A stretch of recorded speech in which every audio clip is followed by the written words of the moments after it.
everyone. All right, we're going to get started with our new book series. Well, it's not a series, our new literature set. We are reading Far North, and it is written by Will Hobbs. So if you would like to buy this on Amazon to follow along with me, totally okay.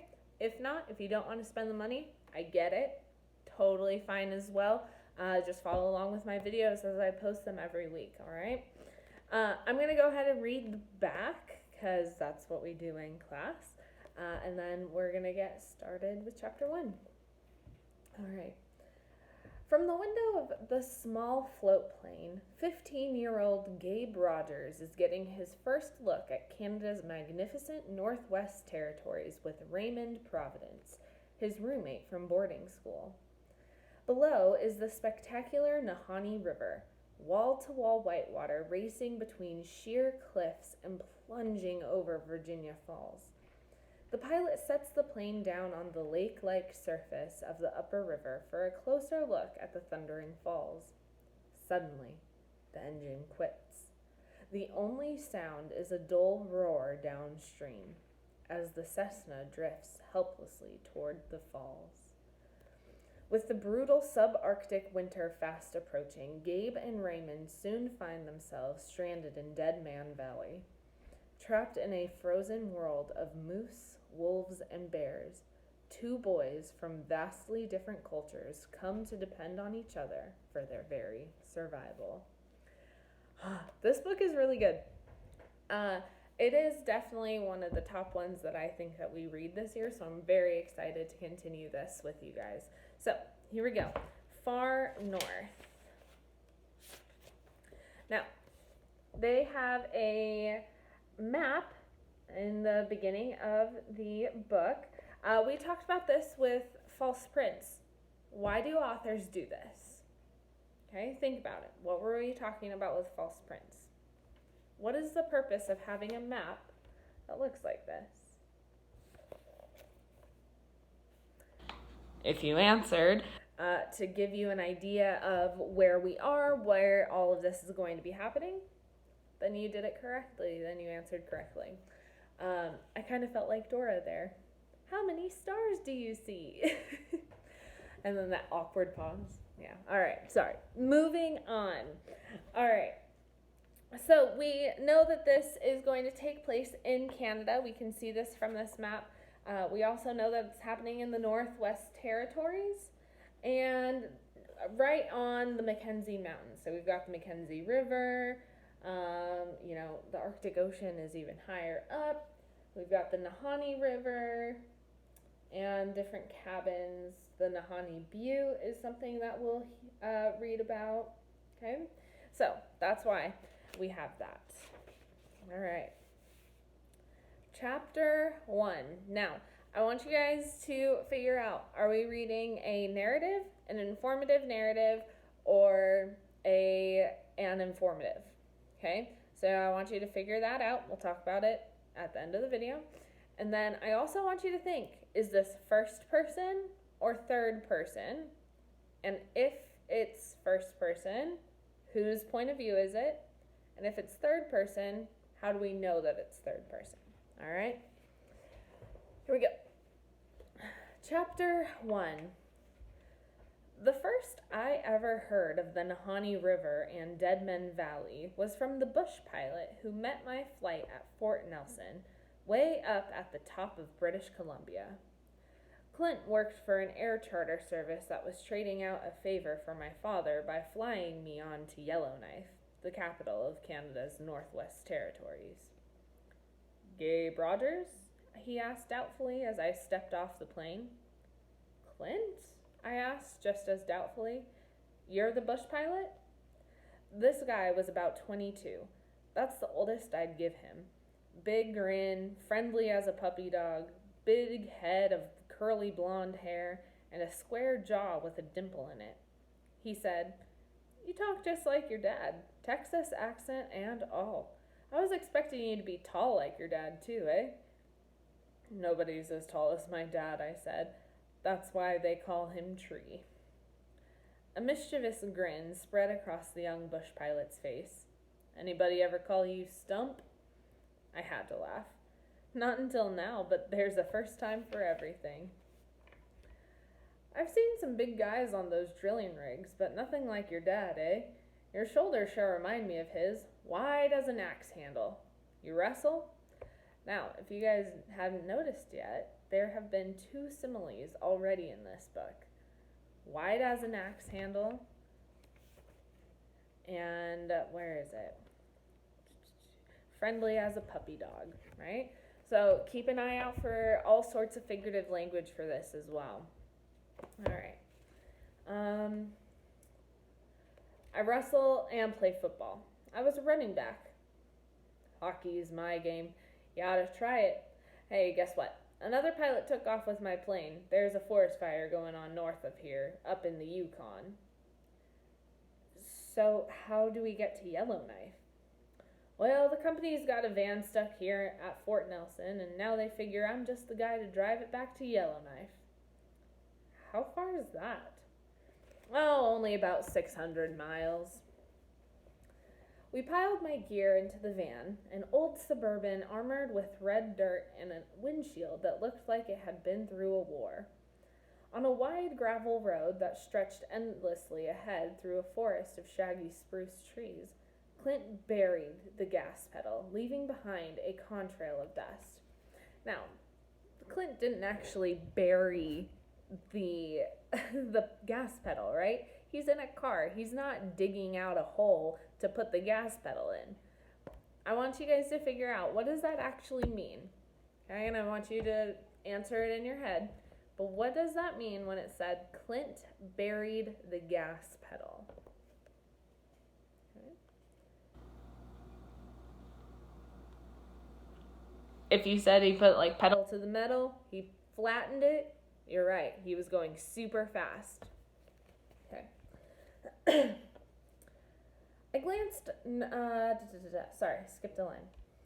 It looked as if he intended to drive to Yellowknife in the same time it would have taken to fly there. I glanced nervously at the speedometer.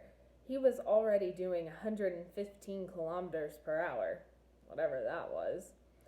Sure felt fast on the gravel, and I was starting to wonder if this guy was going to kill me. But I didn't say anything. I tried to relax, figuring that was just the way people drove in Canada. Okay, do the math. Figure out how many miles per hour 115 kilometers per hour is, okay? Once you figured it out, send it to me. This road didn't even exist 10 years ago, Clint said with pride. The first thing you should know about the Northwest Territories is that it's big. It stretches from the Yukon practically to within spitting distance of Greenland. The Northwest Territory is twice as big as Alaska. Now, Alaska is our biggest state in the United States. It stretches all the way from California to Florida. It is massive.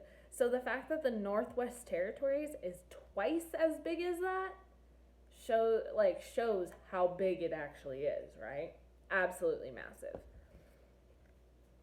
In that case, I thought Texans have absolutely no bragging rights in the North. That's big, I agreed, as my eye went back to the speedometer. He was up to 125 kilometers per hour. So now he's going even faster. Figure that math out too. See, if you can picture this, only 60,000 people live in the entire Northwest Territories, and almost a third of them live in the city of Yellowknife. Okay? So think about that. It's an area twice as big as Alaska, and yet only 60,000 people. 6 million people live in Phoenix alone. So all these people that live there are super spread out, or like it said here, almost a third of them, so a good amount, live in just one city, in the capital of the Northwest Territories. This is nuts, okay? This is just full of absolute wilderness, goodness. So yeah, kind of weird to think about, right? I was taking in the scale of one tiny corner of it in the green blur rushing past the passenger window. The big emptiness and the strangeness.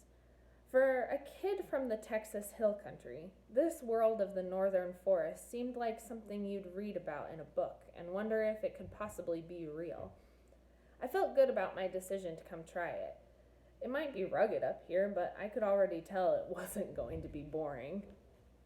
Clint was steering left-handed down a long straightaway with only a couple fingers on the wheel, while his right hand was fiddling with a yellow fishing jig in the tackle box between us. 140 kilometers per hour. That's what the speedometer was reading now. So he's going even faster now. 140 kilometers. Do that math and just see how much he's speeding up. The van didn't feel very attached to the gravel. It felt more like we were floating. Back in Texas, my grandparents drove so slow it drove me crazy. That wasn't a problem with Clint. So, how does kilometers per hour compare to miles per hour? I asked him as casually as possible. 10 kilometers is right around 6 miles. I did the math in my head. The answer scared me, so I did it over. I was right the first time. 84 miles an hour. Whew. To get my mind off Clint's driving, I asked, "What's the deal with the trees turning gold and red already? It's still August." "Those are aspens and paper birch. Another 8 or 9 weeks and the hammer comes down." The hammer? Winter! Welcome to the Northwest Territories. What's that mean? Hammer. Sledgehammer. He laughed. The cold and the darkness, that's the hammer. And the land, that's the anvil. There's practically 3 hours less daylight now than there was a month ago. Too bad I missed summer. So you're starting school in Yellowknife? 10th grade. From what I hear, those residential schools are no picnic. I'll make out all right. I wanted to be closer to my father. While he's working the diamond boom and making the big bucks, eh? Your mother's back in Texas? I've been living with my grandparents in San Antonio while my dad's been up here. My mother is dead. I didn't know. I'm sorry. I was only 7. Car wreck, drunk driver. For a couple minutes, Clint didn't speak. Maybe he slowed down a little. Then he pointed off to our left. That's the southern edge of the Mackenzie Mountains. Ever hear of them? All I know about Canada, I learned in the old Bullwinkle cartoons. That's the way of it, eh? We Canucks know you, but you Americans, all you think of when you think of Canada is moose, right? I guess so, I agreed. And unfortunately, I would agree with that too. When I think of Canada, I really don't think of anything but moose, but there is so much about Canada that is just so fascinating, and we'll hear actually a large amount of it in this book. Well then, Clint said thoughtfully, just for the sake of argument, let's say all of Canada is one big old moose. Then, what you Americans really know about us, that would compare to about the size of moose dropping. Interesting way of putting it, I said. I was trying to visualize a moose dropping, having never seen one before. Anyway, I was going to tell you about the Mackenzie Mountains. In July, I flew a couple of canoe parties back in there. They were going to paddle out of the mountains onto the South Nahanni River. Did they make it? I joked. Hey, no guarantees. It's sometimes called the River of Mystery for all the strange things that have happened back there. And everything's huge. The Nahanni's got a waterfall on it that's twice as high as Niagara. You're pulling my leg. Dead serious. They call it Virginia Falls. The whole river takes a 385-foot drop. It's quite a sight. Below your falls, the river's running in a deep canyon, like your Grand Canyon. That sure would be something to see. There's a lot of history back in there. History and legends. The Nahanni country took a lot of lives when some of the Klondikers tried it as a shortcut to the gold fields over in the Yukon back in 1898. In 1908, a pair of brothers turned up dead up the Nahanni, minus their heads. According to the legend, the native people who lived back in there, the head-hunting Nahannis, had a white European queen.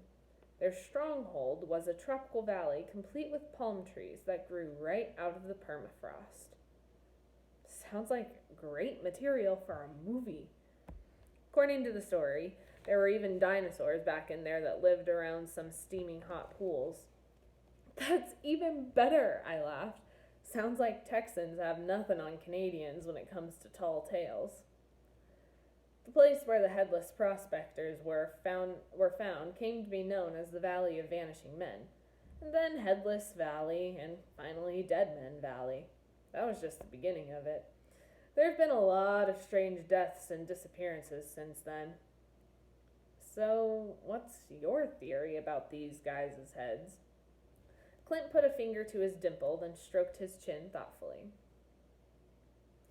I figure they starved to death back in there in late winter or spring. Bears have an uncanny sense of smell, and they come out of hibernation looking for winter kill. It's easy enough to picture bears knocking the heads loose from those skeletons, trying to get at the brains inside. After that, the skulls washed into the river, or wolves carried them off.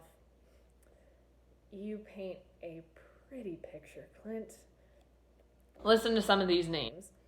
The Sombre Mountains, the Funeral Range, the Headless Range, Crash Lake, Hell Roaring Creek, Sunblood Mountain. Sounds like maybe you should stay out of there. A grin played at his lips. Bush pilots have a saying, I wish I knew where I was going to die, for I would never go near that place. 2 months later, Clint would be dead on the Nahanni, and I would watch it happen. What a way to end the first chapter, okay? So, we're going to talk about a couple of things. Okay, is this an informative narrative, or a narrative? Okay, well, we know it has characters, so it can't be an informative. So it can either be an informative narrative or a narrative, all right? Does it have a setting? Yes, the Northwest Territories. Does it have a plot? Yeah, we can kind of have an idea of what the plot is already. So, the difference between an informative narrative and a narrative is that informative narratives have something called content. Now, content is just a fancy word for information. Did we learn anything about anything in the first chapter? The answer is yes. We learned about the Northwest Territories, right? And all about the Mackenzie River, okay? So, in my opinion, and your opinion too, I think this should be an informative narrative. Now, let's see. Point of view. Was it first person? Was it third person? Third person, there would be no I, me, or we. But within the first sentence, the first 2 words was the word I. So we know that this is first person, all right? I think that's really it. In the packet, you need to talk about foreshadowing. We know that at the very last sentence in this paragraph, or in this chapter, is foreshadowing, right? Gabe sees Clint die. We know that he's not surviving this book. So it's trying to just figure out what is actually going to happen. So, all right, I think that's it. I hope you enjoyed that first chapter. I'm really excited to get into this book with you guys. So, peace out, and have a great day, night, morning, whenever you're watching this, all right? Bye.